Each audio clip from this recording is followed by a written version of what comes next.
Lalu bagaimana mengungkap motif penculikan dan pembunuhan Muhammad Ilham Pradipta, seorang kepala cabang sebuah bank BUMN ini?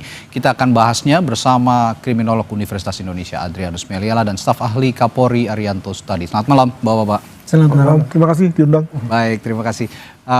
Saya ke Pak Arianto dulu. Pak Arianto, kita apresiasi Polri nih yang sudah sebenarnya cepat sekali mengungkap siapa pelakunya gitu ya. 15 orang sekarang sudah ditangkap, sudah jadi tersangka.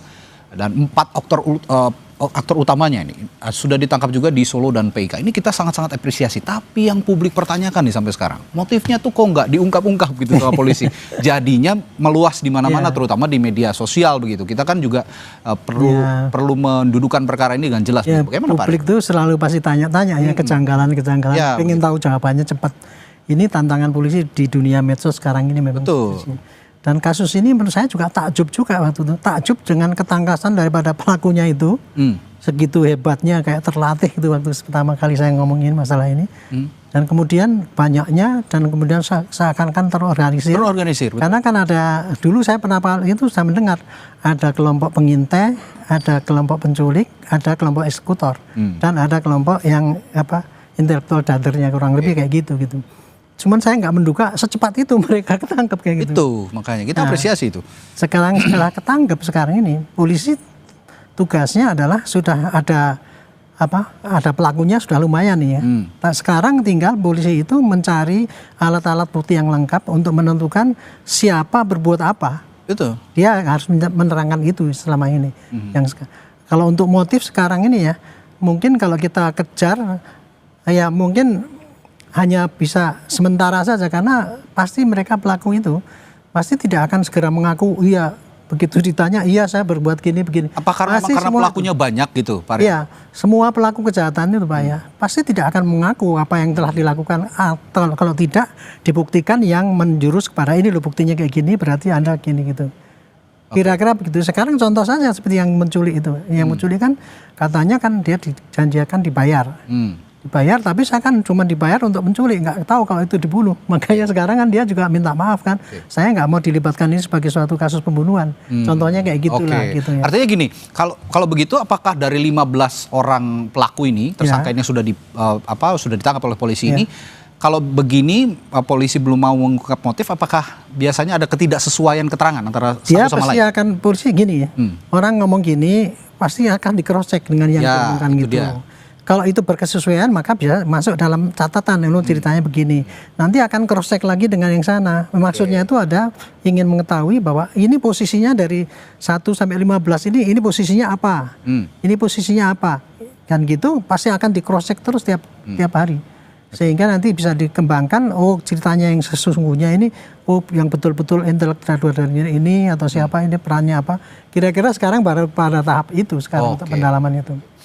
Pak Adrianus, tanpa ingin mendahului juga nih ya motif yang belum diungkapkan oleh polisi, tapi berdasarkan anatomy of crime yang sudah dipaparkan oleh polisi begitu, biasanya kejadian-kejadian seperti ini motifnya atau apa ada latar belakang ingin menguasai sesuatu dari korban atau bagaimana? Ya itu juga begitu udah terungkap itu juga memang membuat saya juga jadi kok segini amat gitu ya. Kenapa? Karena saya bayangkan pada awalnya Mas ya, terjadi apa yang kita sebut sebagai kidnapping for ransom namanya. Penculikan untuk tebusan. Ini praktek yang banyak sekali terjadi di negara tetangga kita juga ada, di Asia Barat juga ada gitu ya. Dan itu amat menentukan barometer keamanan kota. Orang lalu akan takut ya dengan bahaya diculik tadi dalam rangka untuk mendapatkan tebusan. Ada lagi model lain yakni kidnapping as a simbol terhadap yang namanya gang war. Ya jadi saya berkelahi dengan Anda, maka kemudian saya culik anak buah Anda, saya bunuh dan kemudian saya kirim kepada Anda sebagai satu simbol bahwa jangan main-main ya dalam rangka daerah ini milik saya gitu ya. Nah, dua hal itu kelihatannya tidak terjadi gitu ya. Tapi toh tetap tersedia kemungkinan yang tentu akan dijawab belakangan. Apakah memang ini penculikan murni dalam arti bahwa memang ada satu hal yang mau diambil dari sang korban, dengan kata lain keterangan yang mau diambil atau pengakuan. Maka tadi kalau dikatakan bahwa eksekutor itu lebih, apakah eksekutor dalam arti bahwa dia yang akan menginterogasi atau eksekutor dalam arti dia akan menghabisi dalam arti mati gitu ya. Atau yang terjadi adalah memang diculik untuk dibunuh. Masih dua kemungkinan nih, begitu ya. Kenapa? Karena kalau menculik untuk membunuh, kenapa harus pakai cara segede ini, gitu ya?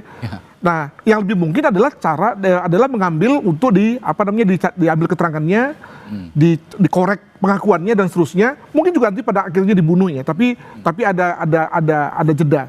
Nah, kita kembali pada teori intelijen ya, bahwa dengan melibatkan banyak orang, Pak Arianto ya, maka makin risky tuh, gitu ya. Betul.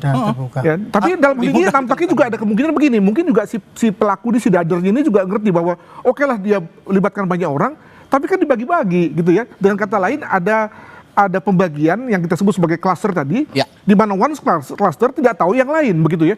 Satu sama lain tidak berkomunikasi. Tapi ternyata tidak rapi, jorok gitu ya. Jorok gitu ya. Nah, saya ambil analogi dengan konteks teroris, di mana satu cluster itu betul-betul nggak tahu dengan yang lain dan betul-betul dia bertahan betul dengan ketidaktahuannya, bahkan bersedia untuk dihukum. Jadi dalam hal ini memang militansinya ternyata hanya seujung duit ini. Ya, gitu makanya ada pengakuan tadi dari salah satu kuasa hukum pelaku begitu, bahwa tidak ada niat sebenarnya untuk mengeksekusi, hanya artinya tidak tahu untuk bahwa si korban ini akan dieksekusi. Kami hanya bertugas untuk menculik saja. Apakah klaster-klaster itu juga yang dikatakan tidak berkomunikasi itu tadi? Ya, kan semuanya tergantung pada sang dader kan. Jadi dader memerintahkan, tapi ternyata di lapangan kan kemudian lalu ada yang tidak sesuai dengan perencanaan lah begitu ya. Makanya kemudian berlangsung tidak smooth. Atau yang kedua adalah bahwa memang pelaku-pelakunya ini bodoh ini. Jadi bayangkan, saya kira tidak ada orang yang berpendapat bahwa menculik, mengambil paksa di siang bolong di tengah tatapan CCTV itulah sesuatu hal yang hebat gitu ya. Jadi dengan kata lain, dengan diawali oleh kebodohan yang satu, maka seperti domino kan langsung berkaitan dengan yang lain-lain juga begitu. Makanya ini kaburnya juga mencar-mencar nih, nggak terorganisir. Biasanya kan kalau terorganisir juga kaburnya juga terorganisir lah ya, ditempatkan di mana. Nah, saya ke Pak Arianto lagi. Pak Arianto, kalau sekarang polisi sudah mengungkap profil ya, ada profil otak pelakunya ini, aktor pelakunya. Dia itu seorang pemilik bimbingan belajar katanya, lalu profil di daerahnya di Jambi, dia itu seorang yang dermawan begitu. Ini maksud polisi mengungkap profil ini juga, apakah juga ngetis gitu ya, memberikan kode bahwa motif ini masih belum bisa disimpulkan karena ya profil pelaku juga tidak mencerminkan seorang pelaku pembunuhan begitu kira-kira. Kalau pengalaman saya dari penyidikan itu Pak ya, untuk mengejar seseorang untuk mengaku pada perbuatannya sesungguhnya itu butuh waktu Pak. Tidak bisa dalam waktu 1 hari, contoh kasus Sambo itu aja lah dulu. Itu kan menggalinya itu sampai butuh 1 bulan baru kemudian ada justice kolaborator itu yang ngomong. Apalagi dalam kasus seperti sekarang ini ya. Ini beruntung karena apa? Dari kelompok yang gede itu hampir semuanya ketangkep kan. Sekarang tinggal mencocok-cocokkan mana cerita yang sesungguhnya terjadi. Saya yakin polisi sudah mengantongi itu motif apa yang itu ya, mengira-ira lah gitu. Tapi dia tidak mau mengumumkan karena masih khawatir bahwa keterangan yang didapat selama ini pasti semua masih belum keterangan yang sesungguhnya. Jadi sekarang ini menurut saya masih cross check terus ya, pendalaman terus untuk mengetahui karena begini ini sangat aneh gitu ya. Kenapa melakukannya begitu terlatih tapi kok kemudian larinya model tradisional. Itu kan tadi. Itu kan pelaku tradisional tuh kalau misalkan habis ini pulang ke kampungnya, itu kan. Jadi nggak seperti seorang profesional kan seakan-akan. Itu yang sampai sekarang saya sendiri juga nggak habis pikir kok sesimpel itu gitu loh. Tapi yang jelas ya sekarang ini pelaku semua ini kelihatannya semua pelaku bayaran. Nah ini ngomong-ngomong soal pelaku bayaran, Pak Arianto, dari 15 pelaku ini mereka memang dibayar, tapi apakah mengenal satu sama lain atau berkomunikasi atau tidak, berkaitan tadi sepertinya dugaan dari Pak Adrianus ini tidak terorganisir atau tidak berkomunikasi lah begitu. Nanti akan saya tanyakan hal itu setelah jeda di Sapa Indonesia Malam Total, Pak, bersama kami.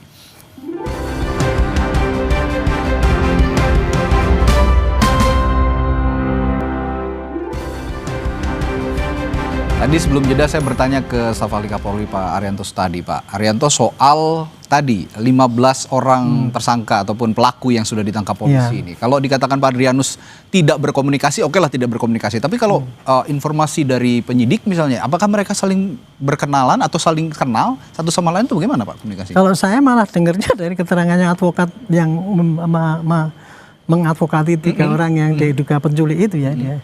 Dia kan hanya ini orang-orang ini tadinya kan cuma dijanjikan cuma mengambil doang itu, nggak ngerti kalau itu mau untuk dibunuh ya. Dan dia kaget ketika sampai sana kalau ternyata beritanya kayak gini kayak gitu. Makanya sampai pengacaranya juga meminta maaf bahwa klien saya ini tidak terlalu bersalah lah, kan gitu kan. Dan itu biasa seorang advokat pasti akan sekecil mungkin apa yang diadvokati itu bisa kan dihukum yang berat kan gitu kan. Nah, tapi yang jelas Pak, antara klaster yang antara klaster yang tugasnya itu mengamati, kemudian menculik, kemudian yang eksekutor itu pasti tidak akan hubungan, tidak ada hubungan saling mengenal. Mungkin mengenal ya satu sama lain, tetapi dia nggak ngerti yang ini nanti ditugasi apa itu pasti nggak ngerti. Dan itu dalam tanda kutip ya, dalam hal ini melakukan kejahatan dan bertindak fatal untuk mereka sendiri masing-masing gitu ya. Ya buktinya advokatnya kayak gitu, dia nggak terima kalau anak buahnya. Dan hingga saat ini juga sepertinya kuasa hukum masing-masing yang ada 3 klaster yang dikatakan sendiri-sendiri kan sendiri-sendiri, tidak ada advokasi yang berbarengan begitu ya. Nah, Pak Adrianus, kalau melihat profil pelaku sebagai otak ya, kita bicara otak pelaku ya, sebagai pemilik bimbingan belajar begitu, ataupun seorang yang punya kondisi latar belakang ekonomi yang cukup baik begitu. Lalu juga di satu sisi ini seorang kepala cabang Bank BUMN yang juga punya posisi prestisius begitu. Nah, kalau dia lihat aktor pelaku dan juga korban yang sama-sama punya, ya boleh dikatakan high profile sebetulnya. Ini modus kejahatan seperti apa yang bisa kita simpulkan sementara ini kalau biasanya? Jadi kalau kita bicara mengenai motif, maka mesti dibagi 2 nih. Pertama, motif tentang pembunuhannya sendiri. Tadi saya katakan bahwa ini penculikan yang kemudian dilanjutkan dengan pembunuhan atau pembunuhan gitu ya. Atau motif terkait dengan hubungan di antara keduanya. Ini yang menurut saya sama sekali belum jelas Pak Arianto. Ya, bagaimana caranya sehingga kedua orang ini berhubungan? Apakah dalam konteks hubungan pekerjaan, dengan kata lain saya sebagai banker dan Anda sebagai customer yang akan minta kredit misalnya, atau sebagai teman pertemanan dalam arti ya circle biasa gitu ya, atau apa sebetulnya? Nah, mari kita bayangkan bahwa si hubungannya adalah hubungan kerja, dengan kata lain profesional gitu. Ya si pelaku ini meminta kredit begitu ya. Maka kan tentu masalahnya adalah pada saya mau mengabulkan atau tidak begitu ya. Atau misalnya proposalnya tidak layak tapi kemudian saya kabulkan. Dengan kata lain ada semacam ketidaklayakan tapi kemudian saya terima begitu ya. Atau ada hal yang lain. Nah, ini yang perlu kita lihat nih. Tapi masalahnya adalah bahwa pada saat ini menurut saya atau menurut kita sebagai pengamat rasanya agak tidak enak untuk mengimplikasikan tentang korban, karena apakah korban itu memang terlibat atau tidak, itu saya kira kita menunggu saja di kepolisian. Sebab rasanya kalau misalnya betul-betul bersih, dengan kata lain betul-betul tidak terlibat, maka kenapa harus dibunuh gitu ya. Perhatikan bahwa fraud adalah satu hal, tapi fraud dengan kekerasan adalah hal yang amat langka loh sebetulnya di Indonesia. Jadi ada banyak sekali fraud di Indonesia. Ada kata lain insider atau orang dalam yang lalu melakukan penggelapan macam-macam mulai dari yang tingkat gedung sampai tingkat tinggi. Tapi begitu kemudian diketahui lalu ya udah diam semua. Karena umumnya kan kelas menengah ya yang begitu diberi sanksi semua diam, semua takut gitu ya. Tapi bahwa kalau ini adalah terkait dengan fraud saja internal misalnya, maka mestinya juga begitu. Nah, kenapa kemudian lalu bisa kemudian berentet dengan kejadian seperti ini? Apakah memang dalam hal ini si pelaku itu memang betul-betul murni dendam, ya nggak merasa rela dibuka? Masalahnya adalah bahwa biasanya kalau kemudian dibuka kasusnya oleh satuan pengawas, umumnya semua terima tuh, gitu ya. Atau dibuka oleh atasannya. Nah, kenapa kemudian ada yang dibuka lalu nggak terima? Ini apa ya, gitu ya. Nah, itu yang saya kira masih menjadi semacam pertanyaan yang kita tunggu dari kepolisian. Demikian. Ini masih puzzle lah boleh dikatakan. Tapi gini Pak Adrianus, kalau dari perspektif psikologi forensik, saya ingin tanya juga, mengapa pelaku memilih modus penganiayaan yang boleh dikatakan brutal ya, ini dengan benda tumpul, karena ada luka benda tumpul tadi yang diungkap oleh polisi. Dan pembuangan jasad di area terpencil ini kan termasuk yang ya cukup brutal lah begitu dilakukan oleh si eksekutor. Mengapa modus ini yang dipilih begitu? Modus operandi ini yang dipilih? Saya setuju dengan Pak Arianto, dampaknya ini memang karena terlalu yakin ya. Terlalu yakin diri, terlalu percaya diri, dan tidak menerima pandangan orang lain. Jadi dengan kata lain si aktor ini sibuk dengan pikirannya sendiri, tidak mau menerima ada second opinion. Dan di pihak lain ada orang-orang yang ya tinggal iya saja mengikuti perintahnya tanpa lalu bisa memberikan semacam masukan bahwa Pak begini bahaya dan seterusnya. Nah, maka jadilah lalu kemudian modus yang kemudian dengan mudah bisa ketahuan. Mungkin begitu. Oke, gitu. baik. Saya coba tanya ke Pak Rianto juga dari perspektif memastikan keadilan bagi keluarga korban juga nih Pak Rianto. Ya. Polisi juga kan harus menghadirkan itu, keadilan bagi keluarga korban. Kira-kira untuk memastikan hal itu yang menuntut hukuman seberat-beratnya keluarga korban ini, bagaimana polisi seharusnya mengkomunikasikan itu kepada korban dan juga kepada publik? Kalau seperti kayak gini ya, ini polisi kepada korban tidak ada sungkan-sungkan lagi untuk mengkomunikasikan apa adanya yang terjadi. Justru pada posisi kayak gini nih, polisi kalau mendekati korban ingin mengorek kira-kira apa masalah pribadi dari korban itu. Beda dengan kalau yang kasus kemarin kan karena masalah pribadi kemudian menyinggung ini sehingga bisa ditutup-tutupi. Kalau sekarang kan ini karena jelas dibunuh.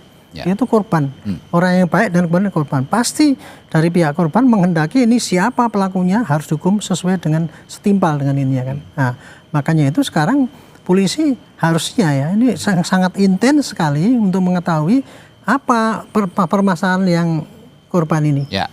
Kalau dugaan saya ya ini kalau sampai ini ada intelektual dader kemudian memerintahkan orang sampai 15 itu kan jelas polanya kan udah jelas nih. Ada yang ingin membunuh dan kemudian dia memerintahkan kepada 4 grup ini tadi dan dengan membiayai gitu kan. Tapi kok kemudian endingnya pada sampai membunuh. Itu kan kemungkinan kan mungkin dia mau menutup seperti tadi Profesor mengatakan bahwa untuk membungkam lah misalnya gitu, atau maunya diajak kerjasama tapi tidak mau.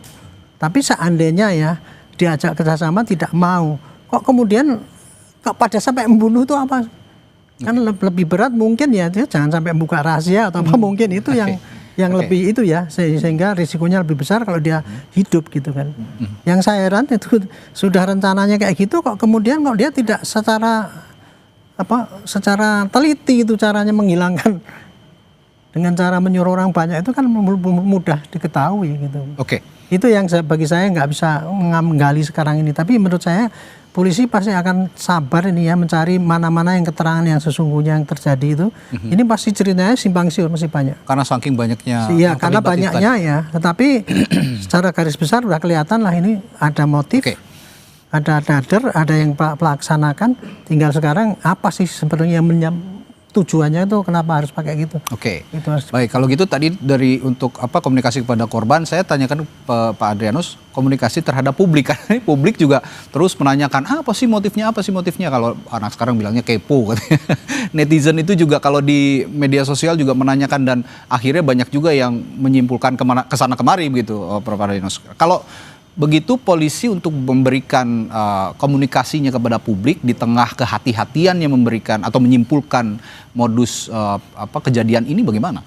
Khususnya ketika tadi saya sudah membuat satu semacam sejalemen bahwa kalau memang korban sama sekali tidak terlibat dalam arti dia berada pada posisi sebagai pengawas, melihat adanya kejanggalan ya aliran dana kah atau ada proposal yang di markup kah, yang memang merupakan fraud yang bersifat standar di perbankan, it's okay, ya. Dan tadi dikatakan oleh Pak Arianto, maka polisi juga akan dengan gampang ngomong pada keluarga, ngomong pada teman-teman, dan sekaligus nanti kemudian diakhiri dengan ngomong pada publik.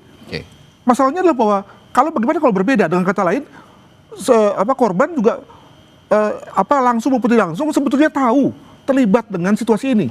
Misalnya pernah dikontak oleh pelaku, diajak serta misalnya, tapi dia nggak mau, ya kan?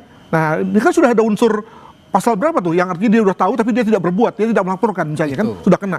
Atau yang lain adalah bahwa lebih jauh lagi nih, ini tentu saja asumsi ya, dia sudah sampai pada titik tertentu, sudah sama-sama jalan, tapi kemudian lalu balik kanan, lalu malah melaporkan. Bayangkan kalau kita bisa mengenai dendam, maka bukankah itu yang lalu biasanya menimbulkan dendam gitu ya? Orang yang sudah sejalan tapi kemudian lalu tiba-tiba menelikung dari belakang. Sekali lagi ini mohon maaf kepada keluarga ya, gitu ya. Nah, itu yang saya kira yang lalu akan membuat polisi lalu menjadi susah dalam rangka mengkomunikasikan kepada publik. Demikian.